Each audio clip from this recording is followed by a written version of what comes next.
So that when we're rewarding ourselves for these tasks, that we're not doing it with what I call the high dopamine releasing activities, because the more dopamine that we flood our system with, the more likely we are to hyper-focus on whatever it is.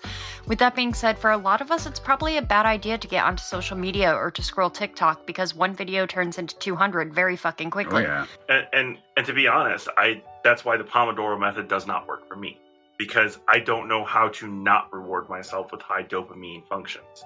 So I get sidetracked really easy, and I can't get back to the task that I need to do. So I've never been able to use a Pomodoro Method very successfully. Whereas I can get onto social media or whatever, and I can do a 5-minute scroll, because I'll set a timer on our Google Home, and once that timer is off, then I have the ability to go, okay, I need to get back to this. So I'm kind of the middle ground here. And I can do the Pomodoro Method, but I can't scroll TikTok, because even with a timer, I'm not disciplined enough to pull myself away from it. So I would end up hyper-focusing on it. So when I reward myself with something, typically it is I'm reading a chapter in a book, if it's a short chapter, or I'm reading a section of a chapter, or I'm sitting down to literally just sit there and fucking melt into the couch for 5 minutes. Or I might go and this is the one exception I have for a high dopamine releasing activity, is that I will go play a round of Call of Duty, because that's no more than 15 minutes. And I will only allow myself a singular round. And you can stop yourself after that. I can. Because there are very, very distinct breaks. I actually have used Pomodoro Method with my timers being Call of Duty. I will play Call of Duty until I end up losing a game. I was actually talking to Patrick about this earlier today. Yep. I will play until I lose a game, and then once I lose a game, I will get up and go do a task. And then I will come back and I will allow myself to sit down until I lose a game again. This works best when I'm playing small games like One in the Chamber that are really quick turnovers, 3 5-minute games at most. But that is the one thing I do have the discipline to pull myself away. If it is any other game, I do not. But because of the natural breaks that happen in Call of Duty, I have the ability to pull myself away. Yep. Interesting. The next method that we have on this list is one of those things that I love to pair with Pomodoro Method, and that is body doubling. Yes. I swear by body doubling. Yeah, body doubling is amazing, and it can be done multiple ways. You do not need to have a person present to body double. Podcasts like this one you're listening to right now is an excellent tool to body double to, because if you play it in the background, it feels like there's somebody talking in your area, and it feels like you have somebody around you, which makes body doubling excellent. And how many times have you been told while you were streaming, somebody will come in and they will actually tell you in the chat, I'm body doubling? Yep. Many times. Almost every single time I stream, I get somebody who says they body double. And I love that, and I encourage it. We had movie night in Discord tonight, and somebody came in and said that they were body doubling while listening to the movie. A podcast, radio show, music in the background, all great ways to body double. But if you don't have access to those kind of things, or you can't do something where you might turn on the TV, for instance, for background noise, use a mirror. If you have a mirror that is offset from you and it still shows your reflection, your brain interprets it as another person being in the room. I always tell people to keep it just out of your peripheral, so you can just see yourself, but then your brain doesn't think, oh shit, it's me. Your brain thinks that another person is present. And therefore, you kind of trick your brain into thinking you've got another person there with you. Going back to the live streams, now that I think about it, I do a Pomodoro Method weekly on Twitch, where we use Pomodoro Method and we use body doubling together in order to accomplish tasks. You can see me, and while I can't see you, I still know you're there, so it gives me an effect. But you can see that I'm there, and that gives you the presence of somebody else being with you. So we kind of talked about abnormal methods of body doubling, things that, don't require actual interaction with other people. Now, there are absolutely methods that you can do that interact with people. It's as simple as having somebody sit in a room with you. They don't have to talk to you. They can just be sitting in a room with you. Or if you don't have somebody to sit in a room, have somebody call you and sit there on the phone and just talk, just little noises every once in a while, conversations every once in a while, to remind each other that you're there and body double with it. Our Discords have voice chat channels where people sit in there and they body double all the time. and it's just to, talk back and forth every once in a while you're doing tasks. If you take a look at the Discord channels at just about any given time, especially in the daytime hours, how many people do you actually see that are in there that are body doubling with other people or just hanging out? And not even just people in there. People will put a ping in happy to chat. We'll put out a call happy to chat because they want somebody to body double with them if there's nobody in a room with them. So yeah. Touching back to your comment about the phone call, I was body doubling. Let's go old hipster here. I was body doubling before I even knew what the fuck body doubling was. And this goes back to 2000, 2001, because when I was living in a little one-room apartment, or no, it was I was living in a bachelor suite apartment, and the only way that I could actually get myself to get my dishes done is if I phoned up my best friend and talked to her on the phone while I was doing the dishes, because then it would distract me enough that I could engage in the phone call, have a conversation there, and then lo and behold, holy shit, my dishes are done. Yep. So that's another way that you could do it. Absolutely. So we've talked about all of these abnormal ways to do body doubling. But the traditional way that body doubling is done is with somebody physically in the room with you. Now, with that being said, if you're going to do a traditional body double, make sure you choose the right person. Not everybody is set to be a body double for you. You don't... Something about those high dopamine activities, right? You don't want somebody who is going to distract you from whatever task you're doing.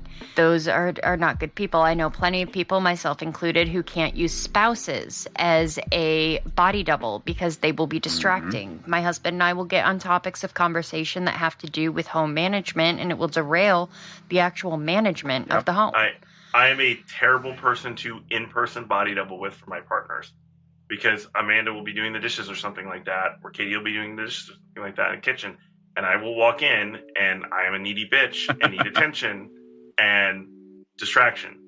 So when you go to choose whoever this lucky bastard's going to be that's going to sit there and do things with you, then make sure you're choosing the right person. Or that they have a task of their own that they have to complete. Now, I know body doubling doesn't work for everybody. For some people, it's exceptionally hard to let somebody into your space while you are working on something. And that doesn't mean just physically in your space, but that can also mean virtually into your space as well. It can feel like an invasion of privacy for some people. So while the three of us may swear by body doubling, do not feel alarmed or like you are different if you are not one of those people who can use body doubling as a tool. It's not made for everybody. I've heard of a couple of people who've made TikTok videos about how it's not, it just doesn't work for them. And that's fine, right? It's like medicine. Not every single medicine works for every single person. You've got to find what works for you. This next tip that we have is one for when you have a multitude of tasks that you have to do that all have the same priority. You can't decide which task to do, and when you have ADHD, that can lead to the wonderful thing we call task paralysis, which leads to nothing getting done. Task paralysis? I've never heard of it. Task paralysis? Daily. Not daily. Not every fucking day. No, What? I don't know her. Yeah. Never met her. It's a thing. Nope. She's not on speed dial. So I have a way to get around that, and it works very well for me. And I call it my spinny wheel. My spinny wheel is literally, I go to spinnerwheel.com. That is the name of the website. We are not sponsored. We are not sponsored, but we would love to be. Yeah, anyway. What's the email again? The Wait, What Was I Doing podcast at gmail.com? Or Here did you you mean go. Patrick's a whore No, at hey, gmail.com? stop that fucking shit. No, it's Patrick at imahore.com. Get it No, right. no. Oh, that's no, right. God, you fucking goddamn it. Like, I am off the market. That email address does not work anymore. I love how he says anymore as if it implies that I know, it did right? at one point work. I'm like, wait a minute, this was a fucking real website? I was kidding. I'm not exactly hard. Raging. Okay. Let's go. Get away from this. This got Jesus. awkward. Yes, it did. So this website allows you to take all of those tasks that you have and enter them into a list. That list is then transposed into a wheel that when you click it, spins and chooses one of those tasks for you to do. This leaves it up to fate to decide what task you're going to do next, and the choice is no longer in your hands, helping with the task paralysis that may be crippling you. At least it does me. I mean, Yeah. I've never used it, so I can't say if it would. It doesn't sound like it's anything that I'd honestly be interested in, truthfully. But I've never tried it either. Not all things work for all people. No, I've never tried it either. But I mean, that's another one of those things that I tell myself, yeah, I should really try that, and then I fucking forget it even exists. So, ADHD. Speaking of things we've never tried, task tags is what's next on my list, and I have never attempted that. You have, though, Patrick? I love them. Please Okay, explain so- task tags. So task tags are things like, okay, so I'm going to ask for a little bit of audience participation here. I can't see you, of wow, course, this but, is a super but- fucking interactive episode. Wow. Y'all are fucking lucky. but I'm going to make you all cringy for a minute, okay? I so take it back. How Run many- for the hills. How many of you have taken a load of laundry and put it in the wash and then washed it and walked away and come back 2 days later to a smelly, stinky load of wash that you had just washed and you have to wash all over again? You fucking whore did not have to come after me like that. Okay, I am not sitting here with a load of fucking dog blankets in the wash right now that have been there all day. So I'm not. the way task tags Not me. work are very simple. So what you do is you put a tag on the washer that says load of wash in, right? You put the load of wash in, you turn the washer on, you take the tag off the washer and put it around your wrist or something on you, and you hold on to that, right? So that it reminds you that that is still there, and that you're going to have to address that again. You do not take that wristband off or whatever it is, that tag off, until you complete that task, right? So when I go back to the washer and the wash load is done and I move it into the dryer, I take the washer tag off, I pick up the dryer tag. And now that I have the dryer tag on me, right? So See, that's one that I've seen videos on it of people doing it. I've been tagged in videos Yes. of people doing it, but I could never do it because of the sensory problem. I would not be able to walk around with that tag on my wrist for X time. We'll say washer with hour and a half. I would not be able to do that without losing my fucking mind, because having this thing flopping around against my arm, the physical sensation of that would drive me batshit. So I don't even have anything flopping around my arm, right? So when I had these and when I did these, I don't have them anymore. I don't use them anymore because I found more easy, successful ways to do it, because my laundry room is right there, like right next door to this room. Oh, perfect. So I can hear the washer and dryer running now, and I don't have to think about it. Yeah, that doesn't help me. It would help me. Mine's right there. What I had was I had like this little scrunchy tag, right? And it didn't have a floppy tag. It was attached to the thing, so it was just like a regular wristband, and it wasn't overly bulky or anything like that, but it was something on me that constantly reminded me of what it was.